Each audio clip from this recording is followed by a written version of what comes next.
Hi all. Love cum arranged marriage, intercaste 25 இயர்ஸ்க்கு மேலே life போயிட்டுருக்கு, ஸ்மூத்தாக போயிட்டுருக்கு, நோ ப்ராப்ளம். எனக்கு தாங்க சொல்கிறேன். என்னோடய இத்தனை வருஷ பர்சனல் லைஃப்பில் நான் ஃபீல் பண்ணுற ஒரு விஷயத்தை பற்றி பேசுகிறதுக்காக தான் இந்த ஆடியோ. என்னென்னு கேட்டிங்கன்னா, நம்ம லைஃப்பில் ஸ்டார்டிங்கில் நிறைய ப்ராப்ளம்ஸ் ஃபேஸ் பண்ணி அதெல்லாம் ஓவர் கம் பண்ணி வந்திருப்போம். அரேஞ்சு மேரேஜ்லேயே இருக்குங்க, லவ் மேரேஜ் இன்னும் கொஞ்சம் அதிகமாகவே இருக்கும். ஸோ நம்ம அதை எல்லாத்தையும் ஃபேஸ் பண்ணி ஓவர் கம் பண்ணி வந்தாச்சுன்னு வச்சுக்கோங்க. இவ்வளோ வருஷம் ட்ராவல் பண்ணி வந்தாச்சு. ஸோ இப்போ அது மேட்டர் இல்லைங்க. நான் சொல்ல வந்தது என்ன அப்படின்னா, ஒன்றும் பெரிய விஷயம்லாம் இல்லைங்க, சோறு தாங்க மேட்டர். இந்த வெஜ் நான்வெஜ் இஷ்யூ பற்றி சொல்கிறதுக்காக தான். நான் ஸ்டார்டிங்கில் நினைப்பேன் இது ஒரு பெரிய மேட்ரே இல்லை, நம்ம தான் இப்படி ஃபீல் பண்ணுறோம் அப்படின்னு யோசிக்கும் போது தான் நீயா நானாலே இது சம்மந்தமாக ஒரு டிபேட் வந்துச்சு.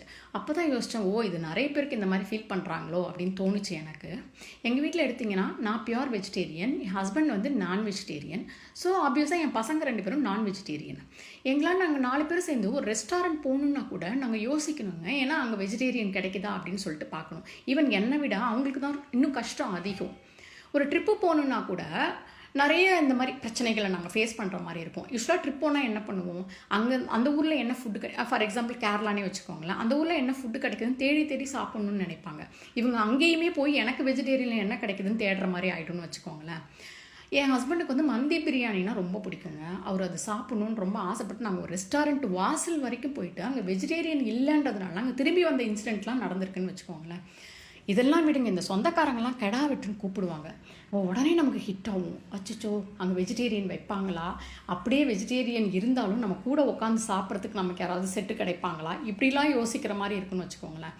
இதுக்கு சொல்யூஷன் பார்த்தா ஒன் வேர்டில் கூட சொல்லலாம், ஒருத்தவங்க மாறிக்கிட்டால் இந்த ப்ராப்ளம் சால்வ் ஆகிடுன்றதுலாம் தெரியுதுங்க.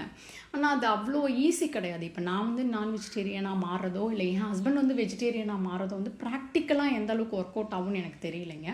ஸோ ஒரே ஒரு சந்தோஷம் என்னென்னா, நான் வந்து என் ஹஸ்பண்ட் குழந்தைங்களுக்கு சமைச்சு கொடுப்பேன். அந்த ஒரு சின்ன சந்தோஷம், பரவாயில்ல இந்த அளவுக்காவது நம்ம அவங்களுக்கு சமைச்சு கொடுக்குறோம் அப்படிங்கிறது, அந்த ஒரு சந்தோஷத்தோடயே இந்த வாழ்க்கையை நம்ம லீட் பண்ணி கொண்டு போக வேண்டியதான் அப்படின்னு தோணு எனக்கு.